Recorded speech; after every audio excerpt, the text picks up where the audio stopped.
Science exam பொறுத்த வரைக்கும் presentation அவ்வளோவா மேட்டரே கிடையாது. அப்போ சயின்ஸ் எக்ஸாமில் ப்ரெசன்டேஷன் மேட்டர் எல்லாம் என்ன மேட்டரு அப்படின்னு நீங்கள் கேட்டுட்டு இருந்தீங்கன்னா, பசங்களா சயின்ஸ் எக்ஸாமை பொறுத்த வரைக்கும் நீ ப்ராப்பராக எழுதிட்டாவே போதும், எல்லா பாயிண்ட்ஸும் கரெக்டாக எழுதினாவே போதும், உனக்கு மார்க் வந்து கொடுத்துருவாங்க. ஓகே, ஸோ ப்ரெசன்டேஷன் மேட்டரே கிடையாதுன்னு நான் சொல்லலை, பட் ஆனால் இங்கே சயின்ஸில் பேசுறது ஃபேக்ட்ஸும் பாயிண்ட்ஸும் தான். ஸோ நீ ப்ராப்பராக எல்லாத்தையுமே நீ உள்ளே போட்டுட்டனாவே உனக்கு மார்க் உண்டு. மேம் அதை நான் எப்படி எழுதுறது அது எனக்கு தெரியலையே.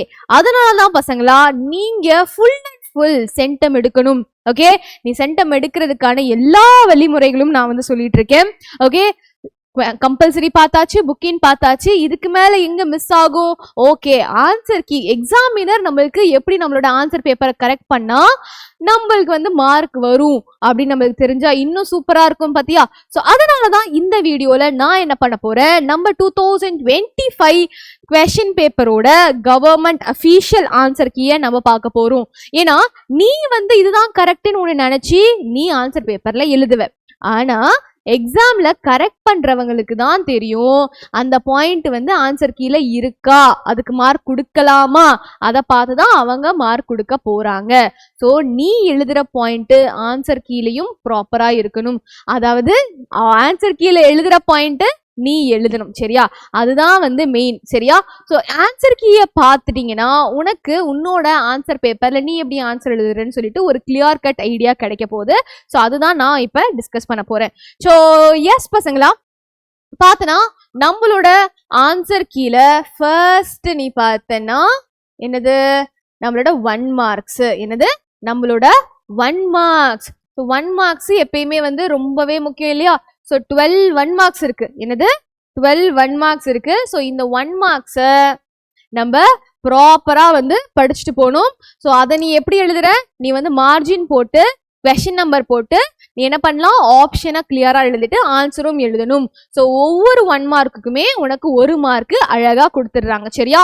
அண்ட் நெக்ஸ்ட் என்ன, நம்மளோட பார்ட் 2 செக்ஷன். பார்ட் 2 செக்ஷன் என்னது, நம்மளோட 2 மார்க்ஸ் கொஸ்டின். என்னது, பார்ட் 2 என்ன, நம்மளோட 2 மார்க்ஸ் கொஸ்டின். ஸோ இதுலயும் நம்ம என்ன பண்ணணும், அழகா 7 கொஸ்டின்ஸை நம்ம ஆன்சர் பண்ணணும். அதுல கொஸ்டின் நம்பர் 22 வந்து கம்பல்சரின்னு கொடுத்துருக்காங்க. ஓகே, ஸோ 13 14 15 பாருங்க. ஸோ ஒவ்வொரு கொஸ்டின் கேட்டிருக்காங்க. ஸோ இதுல பாரு, அழகா நீ அந்த டெஃபினிஷனை எழுதினாவே உனக்கு எவ்வளவு மார்க் கொடுத்துட்றாங்க, 2 மார்க்ஸ் அழகா கொடுத்துட்றாங்க. ஸோ நீ எதுவுமே எக்ஸ்ட்ராவா மானே தேனேன்னு எழுத தேவையே இல்லை. நீ எழுதினாலும் எக்ஸ்ட்ரா எழுதினாலும் உனக்கு மார்க் கொடுக்க போறது இல்லை. அழகா அந்த டெஃபினிஷன் என்ன வேணுமோ அதை நீ எக்ஸாக்டா அழகா எந்த ஒரு வார்த்தையும் மாறாம எழுதிட்ட அப்படின்னா உனக்கு மார்க் கொடுத்துருவாங்க. ஸோ எப்பயுமே இந்த லாஸ் டெஃபினிஷன்ஸ்லாம் படிக்கிறப்ப புக்ல இருக்கிற அதே வேர்ட்ஸை நீ வந்து ரெப்ளிகேட் பண்ணனா உனக்கு மார்க் உண்டு, சரியா? அதே மாதிரி தான் நெக்ஸ்ட் நம்ம அக்கோஸ்டிக்ஸ் சாப்டர்லையுமே உனக்கு ப்ராப்பராக நீ ஆன்சர் போட்டோன்னே உனக்கு 2 மார்க்ஸ் வந்து கொடுத்துட்டாங்க. அண்ட் அதே மாதிரி உனக்கு வந்து இந்த ஃபேக்டர்ஸ் எஃபெக்டிங், அதே மாதிரி பாயிண்ட்ஸ் ஏதாச்சும் கேட்குறாங்க, எஃபெக்ட்ஸ் ஏதாச்சும் கேட்குறாங்க அப்படின்னா பாயிண்ட்ஸ் எழுதுறப்ப நீ ப்ராப்பரா 2 பாயிண்ட் எழுதினாவே போதும், உனக்கு 2 மார்க்கு கன்ஃபார்ம். எக்ஸாக்டான 2 பாயிண்ட் எழுதுனா உனக்கு 2 மார்க்கு கன்ஃபார்ம், சரியா? ஸோ 2 மார்க் உனக்கு அதில் கொடுத்துருவாங்க. ஸோ நீ எவ்வளோ பாயிண்ட்ஸ் எழுதுறியோ அவ்வளோ மார்க் உனக்கு. 2 பாயிண்ட் எழுதுனா 2 மார்க், 4 பாயிண்ட் எழுதுனா 4 மார்க். ஆனால் 2 மார்க் கொஸ்டின்ல 4 பாயிண்ட் எழுதுனா உனக்கு 4 மார்க்லாம் கொடுக்க மாட்டாங்க. 2 மார்க் கொஸ்டின்ல 2 பாயிண்ட் எழுதுனா 2 மார்க் தான், சரியா? நெக்ஸ்ட் நம்மளோட மேட்ச் த ஃபாலோயிங், உனக்கு கார்பன் அண்ட் இட்ஸ் காம்பவுண்ட்ஸ்ல அழகா ஒவ்வொரு மேட்சுக்குமே கரெக்டா எழுத உனக்கு வந்து 1 மார்க் கொடுத்துருவாங்க. ஸோ இதுல 5 கொடுத்துட்டு உனக்கு 4 தான் எழுத சொல்லியிருக்காங்க. ஸோ அது உனக்கு லக்கு தான், சரியா? ஸோ இங்க பார்த்தனா நம்மளோட நெக்ஸ்ட் கொஸ்டின். ஓகே, எல்லா கொஸ்டினுக்கும் ப்ராப்பரான 2 பாயிண்ட் எழுதுனா போதும். ஒவ்வொரு பாயிண்ட்டுக்கும் ஒவ்வொரு மார்க், ப்ராப்பரான பாயிண்ட்டுக்கு 1 மார்க், சரியா? ஸோ ஒரு பாயிண்ட்டுக்கு 1 மார்க் கொடுத்துருக்காங்க, சரியா? ஸோ அதனால எப்பயுமே பாயிண்ட் வைஸ் எழுதுங்க. பயாலஜியும் சரி, நீ வந்து வேற என்ன எழுதினாலும் சரி, பயாலஜில மெயினா நீ பாயிண்டா எழுதுனா உனக்கு மார்க், சரியா? 2 மார்க்ஸ்ல பாருங்க ஒரு பாயிண்ட்டுக்கு அழகா 1 மார்க் கொடுத்துருக்காங்க, சரியா? இது அந்த போல்டிங் கொஸ்டின், இதுலயுமே பாருங்க நீங்க பாயிண்டா எழுதுனா உனக்கு பாயிண்ட் வைஸ் உனக்கு மார்க் கொடுத்துருக்காங்க. அண்ட் இது அந்த டயக்ராம் கொஸ்டின்ல அந்த ஒவ்வொரு லேபிளிங்குமே உனக்கு என்னது 1/2 மார்க், சரியா? ஸோ 4 லேபிளிங் இருக்கிறதுனால அழகா ½ மார்க்கா உனக்கு பிரிச்சு கொடுத்துருக்காங்க. நெக்ஸ்ட் நம்மளோட பயாலஜி கொஸ்டின், அகெயின் ஒவ்வொரு பாயிண்ட்டுக்குமே உனக்கு ஒவ்வொரு மார்க் கொடுத்துருக்காங்க. சரியா? சோ என்ன பாயிண்ட் எழுதுனா வேலிட் பாயிண்ட் எழுதணும். ஃபார் எக்ஸாம்பிள் இங்க வந்து அந்த என்ன question or degenerated wing of a kiwi வந்து எனக்கு என்னது it is a acquired character, அந்த கொஸ்டின் தான் இது. அதுக்கு என்ன வேலிட் பாயிண்ட்? ஒரு பாயிண்ட் அது வந்து யூஸ் பண்ணவே இல்லை, it does not use for a long time, அதுக்கு ஒரு பாயிண்டா. அண்ட் அதே மாதிரி இங்க மெயினா என்ன எழுதணும்? இந்த use and disuse theory. Okay, so இந்த கீ வேர்ட்ஸ்லாம் இருக்கான்னு பாப்பாங்க, அப்பதான் உனக்கு பாயிண்ட் இருக்கு. சரியா? நெக்ஸ்ட் எழுது நம்மளோட என்விரான்மெண்டல் மேனேஜ்மெண்ட்ல இருந்து கொஸ்டின் கேட்டிருக்காங்க. இதுல நீ எவ்வளோ பாயிண்ட்ஸ் எழுதுற, இதுல ப்ராப்பரான பாயிண்ட்ஸ் வேணும். ஸோ எனி 2 பாயிண்ட்ஸ் எழுதுனா உனக்கு வந்து மார்க் உண்டு. சரியா? நெக்ஸ்ட் நம்மளோட question number 22 compulsory question. Question number 22 compulsory கொஸ்டின்ல உனக்கு இங்க ஆட்டம்ஸ் அண்ட் மாலிகூல்ஸ்ல இருந்து ப்ராப்ளம் கேட்டிருக்காங்க. ஸோ ப்ராப்ளம்க்கு எப்பயுமே எப்படி மார்க் கொடுப்பாங்கன்னு பாருங்க. ப்ராப்ளம்க்கு எப்பயுமே ஃபர்ஸ்ட் மார்க் கொடுக்குறப்ப எப்படி நீ சப்ஸ்டியூட் பண்ற ரிசல்ட் எல்லாத்துக்குமே உனக்கு மார்க் இருக்கு. ஸோ இங்க பார்த்தோன்னா நம்ம மாலிகுலர் மாஸ் பர்சன்டேஜ் கண்டுபிடிக்க சொல்லியிருக்காங்க, மாலிகுலர் மாஸ் கேட்டிருக்காங்க. ஸோ மாலிகுலர் மாஸ்க்கு ஒரு மார்க் கொடுத்துருக்காங்க, மாஸ் பர்சன்டேஜ் 2 எலிமெண்ட் கேட்டதுனால இது கர மார்க் இது கர மார்க். ஸோ 2 மார்க் வந்துருச்சா? ஸோ எப்பயுமே ப்ராப்ளம் எழுதுறப்ப நீ ப்ராப்ளம் சால்வ் பண்றப்ப நீ வந்து ஃபார்முலா எழுதுங்க, அதுக்கு ஒரு மார்க் வரும். சப்ஸ்டியூஷன் பண்ணனா அதுக்கு மார்க் வரும், ரிசல்ட்டுக்கும் மார்க் வரும். So formula, substitution, result 3 important. சரியா? அண்ட் நெக்ஸ்ட் நம்மளோட தேர்ட் பார்ட் என்ன? நம்மளோட 4 மார்க் கொஸ்டின், இதுலயே 7 கொஸ்டின். அதில் கொஸ்டின் நம்பர் 32 கம்பல்சரி. இதுல டெரிவேஷன், ஐடியல் கேஸ் டெரிவேஷன் பாருங்க. உனக்கு ஒவ்வொரு லா 3 லாவையும் நீ மென்ஷன் பண்ணி என்ன பண்ணணும்? எழுதணும். சரியா? ஸோ கிளியர் கட்டா ஒன்னொன்னுத்தையும் ஒவ்வொரு ஸ்டெப்ல எழுதுங்க, எல்லாத்தையுமே ஒரே லைன்ல எழுதிடாத, ஒன்னொன்னுத்தையும் ஒவ்வொரு ஸ்டெப்பா எழுதணும், அப்பதான் கிளியரா புரியும். சரியா?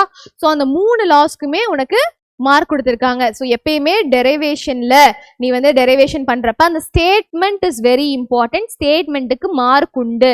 அதாவது இங்க அந்த டெரிவேஷன் பண்றப்ப இந்த பாய்ல்ஸ்லா, சார்ல்ஸ்லா, அவகேட்ரோலா, இதுதான் லாஸ் ஆர் டெஃபினேஷன் ஸ்டேட்மெண்ட் எழுதுறப்ப உனக்கு டெரிவேஷன்ல கண்டிப்பா மார்க் இருக்கு.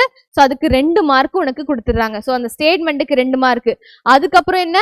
நம்மளுக்கு சப்ஸ்டிடியூஷனுக்கு அந்த லாஸை வச்சு நீ என்ன பண்ண போற? டிரைவ் பண்ண போற. ஸோ அந்த சப்ஸ்டிடியூஷனுக்கு 1 மார்க். அண்ட் கடைசியா ரிசல்ட் சப்ஸ்டியூட் பண்ணி ரிசல்ட் எடுத்துட்டு வரியா, அதுக்கு 1 மார்க். சரியா? ஸோ 4 மார்க் வந்துருச்சா? ஸோ இப்போ நிறைய பேருக்கு டிரைவ் பண்ண ஒழுங்கா தெரில அப்படின்னாலுமே நீ என்ன பண்ணிடு?